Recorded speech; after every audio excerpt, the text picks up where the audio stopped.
আসসালামু আলাইকুম। আশা করি সবাই ভালো আছেন। আমেরিকাতে যে সমস্ত অবৈধ অভিবাসী রয়েছে তাদের জন্য আসলে অনেক দুঃসংবাদ। এটা শুধু যে ভারতের জন্য না, বাংলাদেশের জন্য। কারণ আমেরিকার যেই পররাষ্ট্র নীতি বা আমেরিকার অভ্যন্তরীণ যে সমস্ত আসলে নীতি নির্ধারকরা আছেন, তারা কোনোভাবেই চাচ্ছেন না যে আমেরিকার মধ্যে আর কোনো অবৈধ অভিবাসী থাকুক। এর আগে আপনারা জানেন যে ভারতের অবৈধ অভিবাসীদের ধরে গ্রেপ্তার করে সামরিক বাহিনীর বিমানে করে তাদেরকে ভারতে ফেরত পাঠানো হয়েছে। এবার বাংলাদেশকে নিয়ে হুঁশিয়ারি দিয়েছে।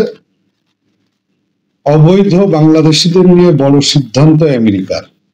বিশ্বের অন্যান্য দেশের মতো বাংলাদেশের অবৈধ নাগরিকদেরও ফেরত পাঠাবে যুক্তরাষ্ট্র।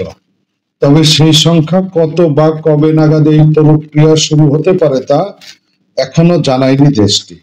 ঢাকা এবং ওয়াশিংটনের কূটনৈতিক সূত্রগুলোর তথ্য অনুযায়ী গত মাসে সরকারকে অবৈধ হয়ে পড়া লোকজন ফেরত পাঠানোর বিষয়টি জানিয়েছে ঢাকায় যুক্তরাষ্ট্রের দূতাবাস। এই ব্যাপারে সরকারকে একটি কূটনৈতিক পত্র পাঠানো হয়। যুক্তরাষ্ট্র বিভিন্ন দেশে তাদের দূতাবাসের মাধ্যমে সে দেশে অবৈধ হয়ে পড়া লোকজনকে ফেরত পাঠানোর বিষয়টি অবহিত করেছে। বাংলাদেশের ক্ষেত্রেও সেটাই ঘটেছে। তবে বাংলাদেশের লোকজন যাতে অসম্মানজনক উপায়ে ফেরত পাঠানো না হয় তা নিয়ে এরই মধ্যে যুক্তরাষ্ট্রকে অনুরোধ জানানো হয়েছে। প্রেসিডেন্ট ট্রাম্প যেভাবে তার সিদ্ধান্তগুলো বাস্তবায়ন করছেন তাতে আগাম কিছু অনুমান করা কঠিন। তবে কলম্বিয়া সহ একাধিক দেশে অবৈধ হয়ে পড়া লোকজন যেভাবে হাতকড়া পরিয়ে ফেরত পাঠানো হচ্ছে সেটা বাংলাদেশের ক্ষেত্রে নাও ঘটতে পারে। তাছাড়া সংখ্যার দিক থেকে বাংলাদেশের অবৈধ হওয়া লোকজনের সংখ্যা ততটা বেশি নয়। ফলে ভাড়া করা উড়োজাহাজে বাংলাদেশের লোকজনকে ফেরত পাঠাবে এমন সম্ভাবনা কম।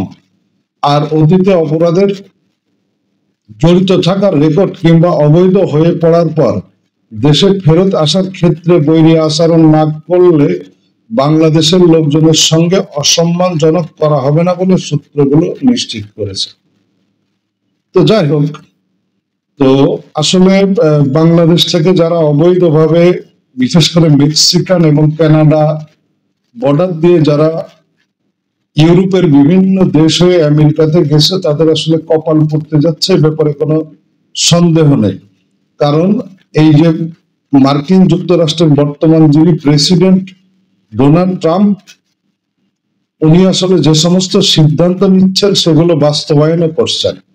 তবে ভারতীয়দের বা কলম্বিয়ানদের যেভাবে আসলে তাদের দেশে ফেরত পাঠানো হয়েছে সেটা অত্যন্ত দুঃখজনকই। কারণ ফেরত পাঠানোর সময় তাদেরকে আপনার হাতকড়া বেঁধে একেবারে সামরিক বিমানে করে ফেরত পাঠানো হয়েছে। তবে বাংলাদেশের ক্ষেত্রে সুখবর এটাই যে আসলে বাংলাদেশের ক্ষেত্রে হয়তো ওইরকমটা করা হবে না। কারণ আমেরিকাতে বাংলাদেশি যে সমস্ত নাগরিক অবৈধভাবে রয়েছেন তারা আসলে আমেরিকার সার্বিক যে অপরাধ পরিস্থিতি সেখানে তাদের অংশগ্রহণ খুবই কম। এই জন্যই হয়তো আশা করা হচ্ছে যে বাংলাদেশের ক্ষেত্রে কিছুটা নমনীয় ব্যবহার করবে এই ডোনাল্ড ট্রাম্প প্রশাসন। তো এর থেকে উত্তম যে সমস্ত অবৈধ অভিবাসী আমেরিকায় রয়েছে তারা স্বইচ্ছায় দেশে যদি প্রত্যাবর্তন করে তাহলে সেটা সম্মানজনক হতে পারে। ভালো থাকবেন সবাই।